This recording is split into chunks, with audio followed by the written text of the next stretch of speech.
Hello everyone, welcome to my history coaching. Today we are going to start chapter number 3 of class 11, chapter trigonometric functions, जो कि बहुत सारे बच्चों को बहुत ही टफ लगता है बट बहुत सिंपल चैप्टर है. ठीक है, थोड़ा सा ध्यान देने की जरूरत है. बहुत ही सिंपल चैप्टर है. जो आपकी फर्स्ट एक्सरसाइज होगी वो जो हम अभी इंट्रोडक्शन करेंगे ना, सारी की सारी उसी पे बेस्ड, और बच्चे उसी में भी गलती करते हैं. बहुत ही सिंपल है. इंट्रोडक्शन को ध्यान से सुनना. चलिए चैप्टर स्टार्ट करते हैं. ट्रिग्नोमेट्री. ट्रिग्नोमेट्री है क्या, कहाँ कहाँ यूज होती है, ये सब पता होना चाहिए चैप्टर शुरू करने से पहले. तो हमारी अगर डेली लाइफ की बात करें तो हर जगह, काफी जगह पे ट्रिग्नोमेट्री यूज होती है. अगर हम बात करें साइंस की, ट्रिग्नोमेट्री साथ चलती है. अगर हम बात करें किसी भी, अगर नेविगेशन की बात करें तो वहां भी ट्रिग्नोमेट्री चल रही है. और अगर हम अपनी गेम्स की बात ही कर ले, वीडियो गेम्स की बात करें तो उनमें भी ट्रिग्नोमेट्री चल रही है. कैसे? वो जो मारियो गेम्स खेलते हैं, आई होप सभी ने खेली होगी बचपन में. ठीक है, तो मारियो गेम्स खेलते हैं, वो जब जंप करता है प्लेयर, तो जंप करने में भी ट्रिग्नोमेट्री लग रही है. तो ये हर जगह पे ट्रिग्नोमेट्री चल रही है. अगर हमने थोड़ा सा ध्यान दे तो क्लास 9 में हमने क्वेश्चंस भी किए हैं.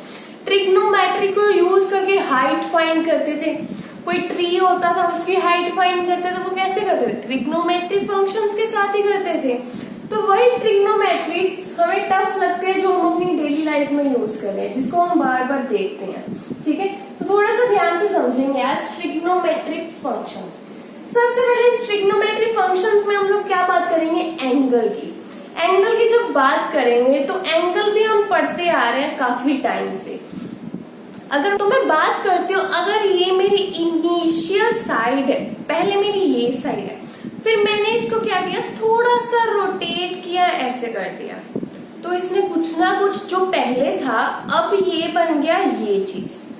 ठीक है, तो इसमें कुछ ना कुछ मूवमेंट हुई है ना, इसने कुछ एंगल से मूव किया है ना, तो बेसिकली यही मेरा एंगल है. कितना मूव किया है? लेट्स से मेरी जो इनिशियल थी साइड, वो मेरी ये थी. ठीक है, तो जब मैंने इसको थोड़ा सा मूव करके ऐसे कर दिया तो मेरा क्या हो गया, ये फाइनल पोजीशन होगी मेरी है. तो ये कितना मूव किया, यहां से यहां जाने में इसकी डायरेक्शन कौन सी है वो भी ध्यान रखना. इस डायरेक्शन में जा रहा है. ठीक है, तो ये इनिशियल से फाइनल पे जाने में उसने कितना ट्रेवल किया, वो मेरी क्या है, मेजरमेंट ऑफ एंगल है. सिंपल सी बात है, मेजरमेंट ऑफ एंगल क्या है, जितना उसने मूव किया, जितना ट्रेवल किया. तो अगर मैं यही बात करूं, अगर मेरी इनिशियल साइड ये थी, टर्मिनल साइड ये होगी, मैंने थोड़ा सा मूव करके ऊपर जाने की जगह मैं नीचे जा रही हूँ, तो इनिशियल से फाइनल जाने में मुझे इस डायरेक्शन में जाना पड़ेगा. और मेरी डायरेक्शन ये वाली होगी, यही होगी ना. पहले मेरी डायरेक्शन ये थी. अब इस बात का भी ध्यान रखना है आपको, डायरेक्शन कौन सी है. अगर मैं बात करूं एंगल, एंगल नेगेटिव पॉजिटिव, तो एंगल नेगेटिव पॉजिटिव नहीं होता. होता क्या है नेगेटिव पॉजिटिव? उसकी डायरेक्शन वो सीधा जा रहा है या उल्टा जाना शुरू हो गया, तो उसकी डायरेक्शन डिपेंड करेगी ये. ठीक है, आपको ये बात क्लियर है ना? ओके, क्लॉकवाइज सभी को समझ आता है. क्लॉक कैसे? अगर मेरा क्लॉक वो इस डायरेक्शन में क्लॉक चलता है, आपको पता है ना डायरेक्शन, क्लॉक ऐसे ही चलता है. ठीक है, तो उसके क्लॉकवाइज, अगर क्लॉक के ऑपोजिट चले तो उसको क्या बोलते हैं, एंटी क्लॉकवाइज. तो अगर मेरी डायरेक्शन देखो एंटी क्लॉकवाइज रहेगी तो वो हमेशा क्या होगा, positive angle.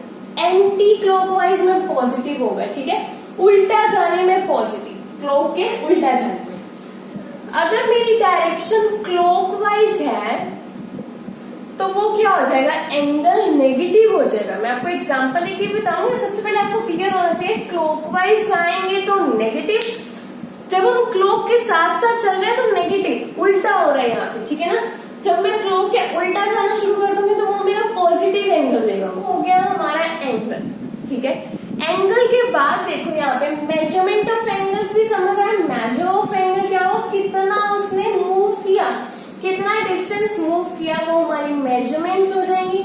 And positive negative भी आपको समझ आ गया, डायरेक्शन के साथ उसका लिंक होगा। उसके बाद आप देखो, अगर मैं बात करूं एंगल, अब एंगल को मेजर भी करना है। अब हम बचपन से पढ़ते आ रहे हैं कि एंगल 15 डिग्री है, 30 डिग्री है, 60 डिग्री है, 90 डिग्री है। वो क्या होते हैं एंगल के यूनिट होते हैं। डिग्री क्या, उसका मतलब एक यूनिट है। अब आपने इस चैप्टर में क्या पढ़ना है, एंगल के यूनिट्स ही पढ़ने हैं। फर्स्ट एक्सरसाइज में आप सारे यूनिट्स ही पढ़ने वाले हो। क्या होते हैं वो, एक तो डिग्री आपको पता है, सेकंड क्या है हमारे पास, रेडियन। रेडियन एंड डिग्री आपस में लिंक्ड है। वो कैसे, आपको ये पता होगा, बहुत अच्छे से पता होगा।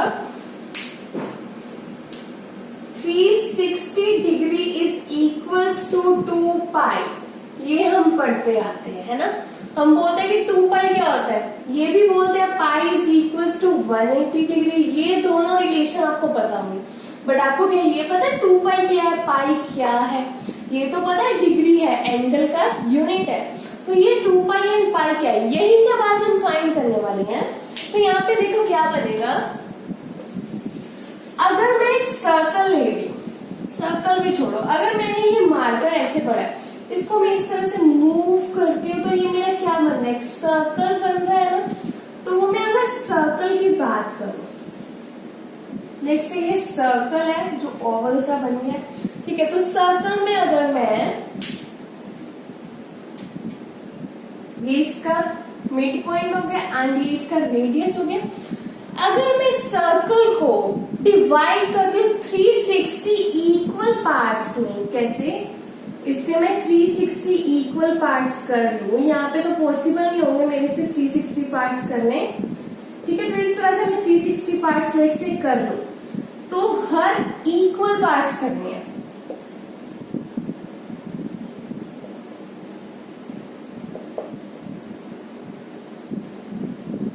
ओके, तो यहाँ पे जो सिंगल पार्ट होगा, लेट से 360 पार्ट्स करने के बाद जो मेरे पास ये सिंगल पार्ट बचेगा ना, ये सिंगल सिंगल, ये क्या होंगे, 1 डिग्री के होंगे। इनके बीच कितना डिफरेंस होगा, 1 डिग्री का। तो सिंगल वाला जो होगा वो क्या आ जाएगा मेरे पास, 1 डिग्री। तो इस तरह से आपको डिग्री की डेफिनेशन क्लियर होगी। अगर एक सर्कल को मैं 360 इक्वल पार्ट्स में डिवाइड कर लूं, ठीक है, इक्वल पार्ट्स में बांट लेती हूँ, तो मेरे पास क्या बनेगा, हर पार्ट जो होगा वो 1 डिग्री होगा। इस तरह से अगर मैं काउंट करूँ तो टोटल कितने डिग्री हो जाएगा एक सर्कल के अंदर, 360 डिग्री, 360 डिग्री टोटल, एक सर्कल के अंदर 360 डिग्री टोटल हो जाएगा, ठीक है। तो उसके बाद आपको यहाँ पे डिग्री की डेफिनेशन क्लियर होगी, वो आपको ड्रॉ भी करना आता है। डिग्री को कैसे करते हैं, अगर 90 डिग्री ड्रॉ करना तो आप इजीली ऐसे कर दोगे, है ना, 90 डिग्री। अगर 60 डिग्री बोले तो आप ऐसे कर देते हो, 60 डिग्री, ठीक है। तो इस तरह से आप कर सकते हो, डिग्री को ड्रॉ भी कर सकते हो। उसके हाँ जी, तो रेडियन की बात करने से पहले थोड़ा सा और डिग्री को समझ लेते हैं। अगर 1 डिग्री की बात कर रहे हैं तो 1 डिग्री थोड़ी काफी बड़ी होगी ना, सर्कल के 360 पार्ट्स के, उसका 1 पार्ट 1 डिग्री है। अगर और भी प्रिसाइजली आंसर चाहिए तो मैं क्या करूंगी, 1 डिग्री के भी आगे डिवाइड करूंगी। तो 1 डिग्री मेरी इक्वल होती है 60 मिनट्स के। अब हर बार मैं ऐसे मिनट्स नहीं लिखूंगी, मुझे इसको भी लिखने का एक शॉर्ट वे चाहिए, है ना। तो मैं कैसे लिखूंगी, 1 degree is equals to 60 minutes, एक डैश डाल दो ऊपर। मिनट्स को कैसे लिखते हैं, सिंगल डैश से।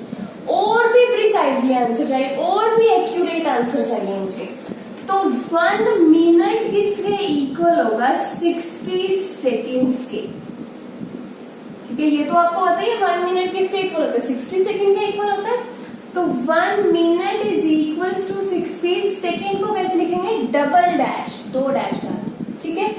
तो अब आपको पता चल गया 1 डिग्री, एक सर्कल को 360 पार्ट्स में, इक्वल पार्ट्स में डिवाइड करो तो आपको सिंगल पार्ट क्या देगा, 1 डिग्री। और 1 डिग्री को आगे डिवाइड करूंगी तो मेरे पास क्या आएगा, 1 डिग्री में 60 मिनट्स। 1 डिग्री में क्या होने वाले हैं, 60 मिनट्स। अगर फिर मैं मिनट, 1 मिनट को आगे फिर से डिवाइड करती हूँ तो 1 minute is equals to 1 minute is equals to 60 seconds, that's it. ये आपको डिग्री था। नेक्स्ट आपके पास है रेडियन। रेडियन करेंगे तो उससे पहले आपको पता होगा एक रिलेशन, सबसे पहले आप बताओ सर्कमफ्रेंस ऑफ सर्कल क्या होता है? 2 पाई आर होता है, सभी को पता है ना। तो उसके बाद और ये रिलेशन भी सभी को पता है, angle is equals to arc upon radius.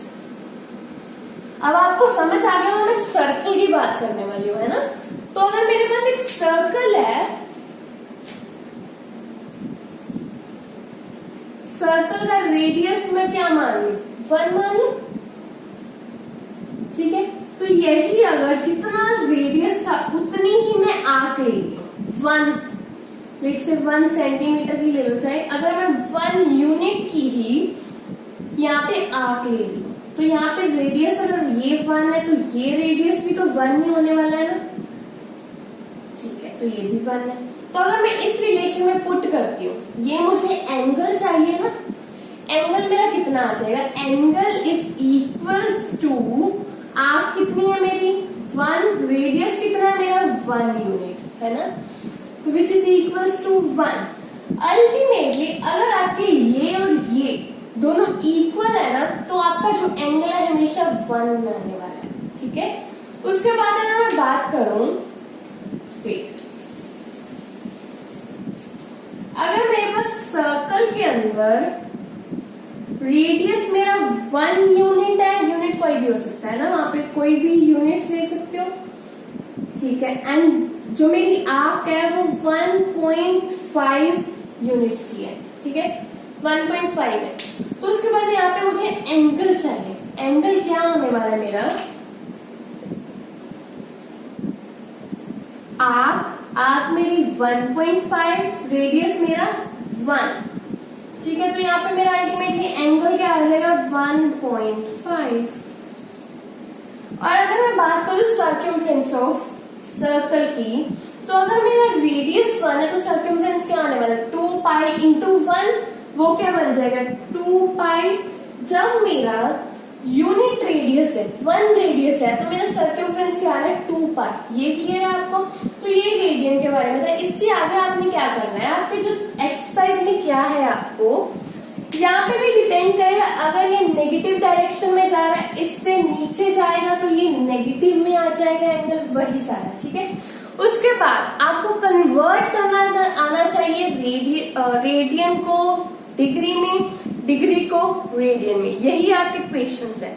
आपके चैप्टर में एक्सरसाइज में 2 टाइप के इक्वेशंस होने वाले हैं। चलिए इनको कन्वर्ट करना देखते हैं। कन्वर्ट करेंगे उससे पहले एक बार रेडियन का आप देख लो। अगर यहाँ पे मेरी इनिशियल साइड ये थी एंड फाइनल साइड ये हो गई, ठीक है, तो यहाँ पे मेरी एंगल कितना आएगा? अगर मेरा रेडियस 1 है, आर्क भी 1 है, तो angle is equal to arc upon radius लगा के आपको क्या आ जाएगा? 1 रेडियन। सिमिलरली अगर इनिशियल मेरी ये थी, फाइनल ये हो गई एंड मेरा आर्क मेरी 1.5 है, तो मेरा एंगल क्या आ जाएगा? 1.5। Angle is equal to arc upon radius. And next मेरे पास क्या है? अगर मेरी इनिशियल ये थी, फाइनल ये हो गई, तो मेरे पास आर्क कितनी है? 1.5 है एंड रेडियस मेरा क्या है? 1 यूनिट ही है, तो मेरा एंगल क्या होगा? अब फिर से वही क्लॉकवाइज एंटी क्लॉकवाइज आपको देखना पड़ेगा।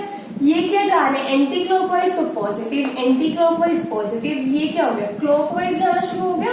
पहले ये थी फिर ये बन गया, तो इस डायरेक्शन में मूव किया, क्लॉकवाइज डायरेक्शन में मूव किया तो नेगेटिव आ गया, नेगेटिव 1.5 रेडियन। एंगल मेरा ये आ जाएगा। उसके बाद अगर मैं बात करूं, आपको पता है 1 सर्कल की बात कर रहे हैं, तो उसमें कितना? 180 डिग्री सर्कल में, सॉरी 360 डिग्री, है ना। और अगर रेडियंस में बात करूं तो एक सर्कल में 2 पाई विद यूनिट रेडियस, तो 2 पाई इज इक्वल्स टू 360 में लिख सकते हो। और ये आपको पता भी है, कहीं ना कहीं आपने पढ़ा भी है। आज आपको इसका मीनिंग समझ आ गया होगा, आई होप। तो यहाँ से अगर मैं सिंप्लीफाई करके लिखूं तो ये भी लिख सकती हूँ, 2 को इस साइड लेके आऊं, कटिंग कर दो, ये वो कर दो, pi is equals to 180 degree. अब मुझे कन्वर्ट करना है डिग्री को रेडियंस में, रेडियंस को डिग्री में। वो कैसे करूंगी?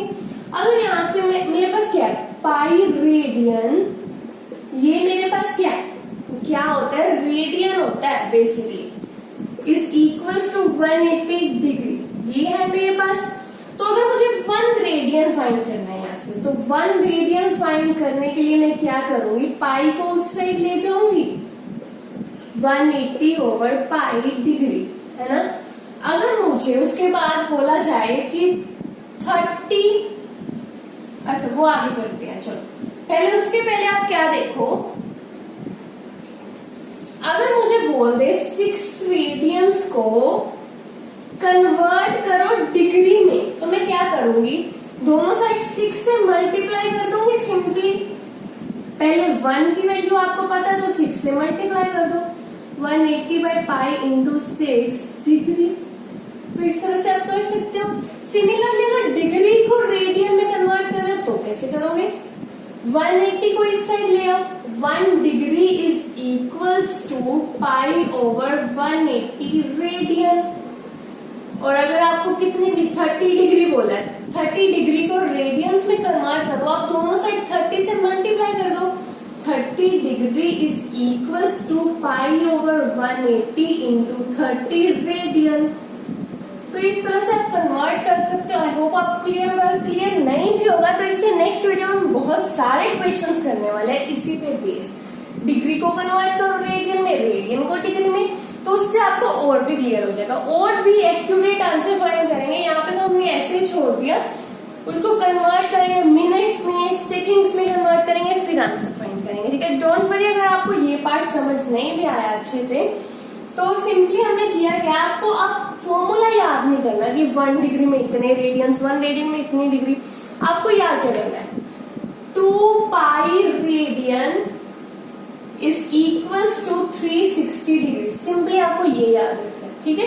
बच्चे कंफ्यूज क्या होते हैं कि 180 बाई पाई से करना है, पाई बाई 180 से करना है, ये चीजें कंफ्यूज करती हैं, ठीक है। वो क्या होता है कि आपने याद करने की कोशिश करते हो, बट ये तो हमें पता है कि ये आप लोग भूल जाते हो। ये याद रखो, इससे हम 1 का फाइंड करेंगे, फिर आगे फाइंड कर लेंगे जैसे हमने अभी किया, ठीक है। तो कोई कंफ्यूजन के चांसेस नहीं है वहां पे, और क्वेश्चन गलत होने के चांस 0% हो जाते हैं ऐसे। तो इसे नेक्स्ट वीडियो में इससे आगे करेंगे। तो आई होप आपको आज का लेक्चर अच्छा लगा होगा और आपने हमारी वीडियो को लाइक भी कर दिया होगा एंड चैनल को सब्सक्राइब भी कर लिया होगा। Thank you so much.